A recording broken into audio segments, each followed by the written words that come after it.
అందరికీ నమస్తే.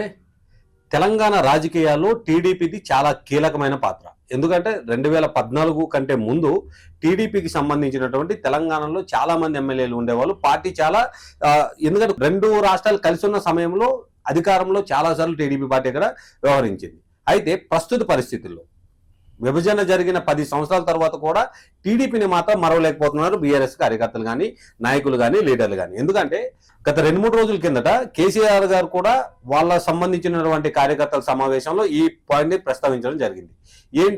ఏం మాట్లాడారు అని అంటే, తెలంగాణలో మళ్ళీ చాప కింద నీరులా టీడీపీ సంబంధించినటువంటి నాయకులు యాక్టివ్ అవుతున్నారు. రానున్న రోజుల్లో టీడీపీ చేతిలోకి మళ్ళీ తెలంగాణ వెళ్ళిపోయే అవకాశం ఉంది. దీనికి కారణం కేవలం రేవంత్ రెడ్డి రావడమే అనే అంశాన్ని తను ప్రస్తావిస్తూ ఉన్నారు. రైట్, ఈ విషయం గురించి తెలంగాణ రాష్ట్ర నాయకులు శ్రీ రామోజీ శివకుమార్ గారు మనతో ఉన్నారు. ఒకసారి ఆయన మాటల్లో తెలుసుకుందాం. అన్న, ఇప్పుడు కేసీఆర్ గారు కామెంట్ చేశారు చంద్రబాబు నాయుడు గారికి సంబంధించి కానీ, టీడీపీ పార్టీకి సంబంధించి కానీ. అసలు ఈ కామెంట్ ఏ రూపంలో మీరు చూస్తారు? ముందుగా కేసీఆర్కి వాళ్ళ కుటుంబ సభ్యులకైనా సరే, బీఆర్ఎస్ పార్టీ సంబంధించిన ఎవరైనా సరే, టీడీపీ అంటే తడుస్తుంది. ఎందుకంటే ఈ విద్యార్థి ఎవరైతే ఉన్నారో మాజీ ముఖ్యమంత్రి వర్యులు ఆ పాఠశాలల నుంచే, మా యూనివర్సిటీ నుంచే బయటకు వచ్చినాడు. కాబట్టి కార్యకర్తల బలం ఏంటో, కార్యకర్తల పార్టీ ఏదైతే ఉందో ఆ తెలుగుదేశం పార్టీ ఆయన క్లియారిటీగా తెలుసు. ఆయనకు తెలుసు కాబట్టే తెలుగుదేశం విభజన తర్వాత ప్రజలు ఎంతోమంది బలిదానాల తర్వాత అయిన తర్వాత, విభజన తర్వాత, గవర్నమెంట్ వచ్చిన తర్వాత టీడీపీ అనేది ఉండొద్దు, తెలంగాణలో టీడీపీ అనేది జెండా కనపడొద్దు, ఒక కార్యకర్త ఉండొద్దు అనే ఉద్దేశంతో ఆయన తత్వంతో టీడీపీలో ఉన్న ఎమ్మెల్యే అంత వేవ్లో కూడా మేము ఎమ్మెల్యే దాదాపు 14 మంది ఎమ్మెల్యే 2014లో గెలిచారు. అంత ఘన విజయంతో గెలిచినాం.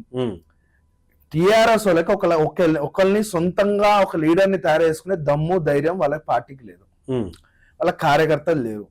కాబట్టి ఇప్పుడు మనం గ్రౌండ్ లో చొచ్చుకోబోయి మనం పార్టీని నిలుపుకోవాలంటే ఏకైక ఏజెండా ఏంటంటే టీడీపీని లేకుండా చేయాలా, టీడీపీ కార్యకర్తలను గుంజేసుకోవాలా, గ్రౌండ్ స్థాయి నుంచి టీడీపీని తీసుకొని పోవాలన్న దురుద్దేశంతో నయానో భయానో ఎమ్మెల్యేలకి ఆర్థికంగా కానివ్వండి, లేకపోతే వాళ్ళని భయానగా లాక్కోవడం జరిగింది. 10 సంవత్సరాలు మమ్మల్ని ఏడా బయటికి రానియకుండా పోలీసుల కానివ్వండి, లేదా ఇతరిత ఆర్థిక దాంతోనైనా కానివ్వండి, మమ్మల్ని చాలా వరకు పైసా లీడర్లు లేకుండా చేశాను. దాన్ని సక్సెస్ అయ్యాను. కాకపోతే కార్యకర్తలు ఎక్కడ పోలే, ఎంత ఇబ్బందులు పెట్టినా, ఎన్ని కేసులు పెట్టినా కూడా, గ్రౌండ్ స్థాయిలో పోలీసు వ్యవస్థతో ఎంత ఇబ్బందులు పెట్టినా కూడా కార్యకర్త అన్నాడు పోలే. ఆయనకు నిజంగానే ఇబ్బంది జరిగి ఉంటే డైరెక్ట్ మనకి రాజకీయాలు వద్దని చెప్పి ఇంట్లో కూర్చున్నాడు తప్ప ఆ కార్యకర్త ఇంకో కండువ వేసుకోలే. ఆ కార్యకర్తలు మేము, ఆ కార్యకర్తలే తెలుగుదేశం పార్టీకి పెద్ద బ్యాక్ బోన్. అసొంటి కార్యకర్తలు ఉన్న పార్టీ మాది. కానీ గడిచిన 10 ఏళ్లలో మీ ప్రస్తావన ఎప్పుడు రాలేదు. ఎందుకంటే 2014లో ఇక్కడ కూడా మీ పార్టీ పోటీ చేసింది, చాలా మంది గెలిచారు. గెలిచిన తర్వాత సరే కాలక్రమేపీ మళ్ళీ వాళ్ళు బీఆర్ఎస్ లో కలవడం, ఇదంతా ప్రాసెస్ జరిగింది. సో ఎందుకు మొన్న లేటెస్ట్ గా మీకు సంబంధించినటువంటి టీటీడీపీ అధ్యక్షుడు కూడా రమణ గారు కూడా అక్కడ ఎమ్మెల్సీ తీర్థం పుచ్చుకొని ఎమ్మెల్సీలో జాయిన్ అయిపోయారు అక్కడ బీఆర్ఎస్ లో.